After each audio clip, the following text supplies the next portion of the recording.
Halo semuanya, perkenalkan saya Hoirunisa, mahasiswi baru dari Program Studi Pendidikan Bahasa dan Sastra Indonesia, Fakultas Keguruan dan Ilmu Pendidikan dari kelompok 82 Sekati. Jadi pada video kali ini saya akan membacakan hasil resuman saya di hari pertama ospek.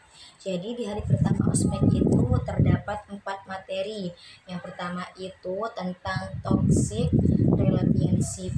Di sini dijelaskan bahwa toksik adalah hubungan yang tidak sehat, penuh tekanan, dan merugikan salah satu kedua pihak.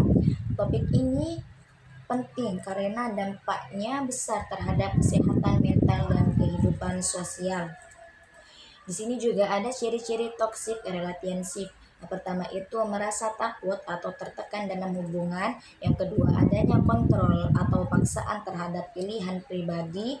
Yang ketiga selalu disalahkan meskipun tidak bersalah. Dan yang terakhir adanya kekerasan, baik itu secara verbal, emosional, atau fisik.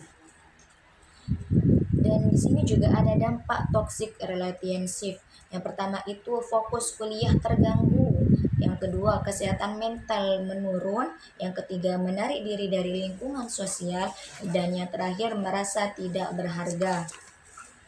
Kenapa banyak yang terjebak dari dunia pertoksikan ini? Yang pertama itu karena ingin diterima atau takut ditinggalkan. Yang kedua itu kurang memahami batasan sehat dalam relasi.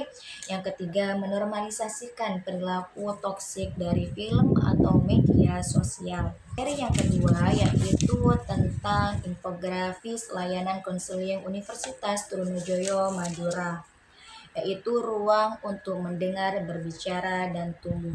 Jadi pada konseling ini fokus pada dukungan psikologis bagi mahasiswa, dosen, dan tenaga pendidikan untuk meningkatkan kesejahteraan mental di lingkungan kampus. Sebaran konseling tiap fakultas. Yang pertama itu konseling terbanyak berasal dari Fakultas Ilmu Sosial dan Budaya. Yang kedua diikuti oleh Fakultas Ekonomi dan Bisnis serta Fakultas Teknik. Dan yang ketiga menunjukkan kebutuhan konseling terbesar di semua fakultas. Kondisi psikologis mahasiswa UTM.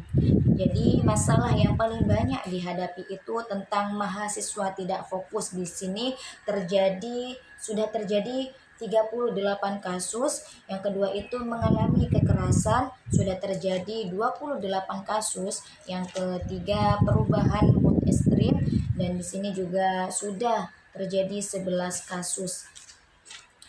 Di sini ada jenis atau kasus psikologis yang ditemukan beberapa di antaranya, yaitu karena trauma baik itu dalam keluarga, kekerasan, penceraian. Yang kedua masalah identitas diri. Yang ketiga tekanan akademik. Yang keempat hubungan tidak sehat. Yang kelima merasa orientasi seksual. Kekerasan dalam pacaran. Dari 127 mahasiswa yang pacaran, 136 kejadian kekerasan yang dilaporkan. Mayoritas korbannya adalah perempuan sebanyak 82%. Bentuk kekerasan itu berupa fisik, seksual, ekonomi, dan psikologis.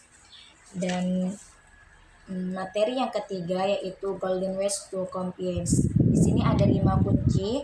Yang pertama menemukan way atau hidup tanpa arah seperti hidup tanpa irompas. Yang kedua kuasai diri, bukan hanya ilmu, skill akademik penting, tapi karakter dan mindset jauh lebih penting. Yang ketiga bangun jaringan sejak dini. Yang keempat itu berani mencoba, gagal itu bonus. Yang kelima doa, restu, dan konsisten. Dan di sini materi yang terakhir yaitu bagaimana cara membuat orang itu sukses. Yang pertama itu tidak pantang menyerah ketika gagal, mau mencoba lagi. Yang kedua mempunyai mimpi, bermimpi itu mudah, mempertahankannya yang susah. Dan cara mempertahankan mimpi itu yang pertama percaya, tanggung jawab, tidak mudah terpengaruhi, jangan takut bermimpi, pengetahuan tanpa tindakan hanya akan menjadi potensi kekuatan, pengetahuan tanpa tindakan adalah sia-sia. Mungkin ini hasil resuman saya di hari pertama ospek. Wassalamualaikum warahmatullahi wabarakatuh. Bye.